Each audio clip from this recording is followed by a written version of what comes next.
But when I joined the bowling league, I wondered, were there other things that didn't necessarily have to be user-friendly with the Almighty?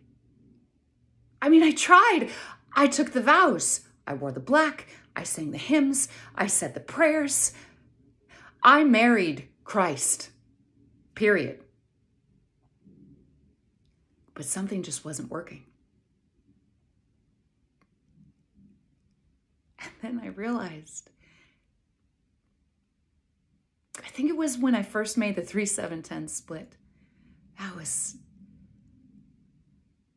wonderful. And it was plain as the nose on my face. There is action in me.